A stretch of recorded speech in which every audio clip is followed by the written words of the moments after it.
Why is it that people often don't understand me? A student asked softly, his eyes filled with hesitation.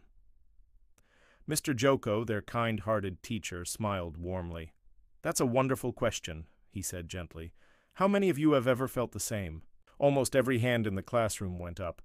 Seeing this, Mr. Joko chuckled. Well then, let's play a little game before we continue today's lesson. He asked everyone to stand and pair up. Now, he said, try wearing your partner's shoes and take a few steps. The room burst into laughter. Some walked on tiptoe because the shoes were too tight. Others moved slowly because they were too big. A few stumbled, some nearly fell. When the laughter faded, Mr. Joko asked them to return to their own shoes. So, he said, what did you learn from that little game? A student raised her hand. Sir, I realize that I think this shoe color doesn't look cool for teens, but my friend really believes it's stylish, so people can have different beliefs. Mr. Joko nodded. Exactly. Everyone has different beliefs and perspectives. That's why people don't always understand us right away. Another student added, Sir, my friend feels comfortable in heavy leather shoes, but I prefer light sneakers so I can move faster. What a perfect example, said Mr. Joko. When our preferences differ, it's natural that we sometimes struggle to connect. He pointed to a boy. You usually walk quickly, but this time you were so careful. Why? The boy replied, His shoes were too tight, so I didn't want to damage them. That's very thoughtful of you, said Mr. Joko kindly. And that's how misunderstandings often happen, because others don't always see our true intentions. Then he asked, How did it feel walking in shoes that were too big or too tight? The students answered differently. Some felt annoyed, some embarrassed, others afraid of falling. Mr. Joko smiled. See?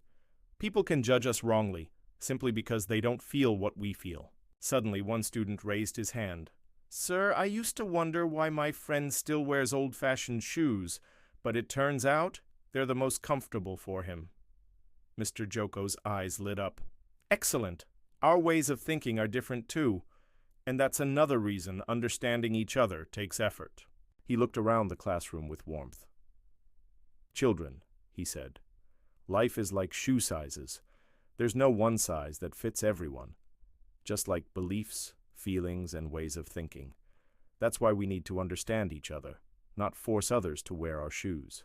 To truly understand others, he continued, we must see 5 things: beliefs, desires, intentions, emotions, and thoughts. If we learn to understand these, it becomes much easier to respect one another. But sir, asked one curious student, why are people so different? Mr. Joko smiled again. Because everyone's story is different. Their families, experiences, habits, dreams, all unique. Your friends, your teachers, even your parents. Each carries their own journey. That's why sometimes we're misunderstood or struggle to understand others. Then he wrote on the board, 5 ways to be understood by others. First, explain your beliefs. Say, I believe this because. Second, share your desires. Say, I want this so that. Third, express your intentions. Say, I'm doing this because. Fourth, reveal your feelings. Say, I feel happy, sad, confused, or excited right now. And fifth, share your thoughts. Say, I think this way because.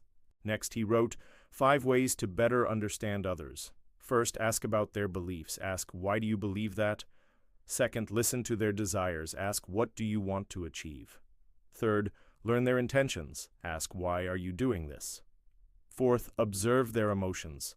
Look at their face, tone, or ask with patience. And fifth, understand their thoughts. Ask, can you share how you came to think that way? Then Mr. Joko turned to the class and said softly, the key is this. If you want to be understood, speak clearly. But if you want to understand, listen deeply. From that day on, the classroom atmosphere changed. The children listened more patiently, asked before judging, and handled differences more calmly. Empathy began to grow.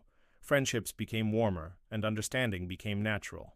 In the end, they realized, understanding others isn't just about hearing their words. It's about being willing to walk in their shoes. Share this story if you're ready to try walking in someone else's shoes today. And don't forget to subscribe for more meaningful stories every week. Let's grow together.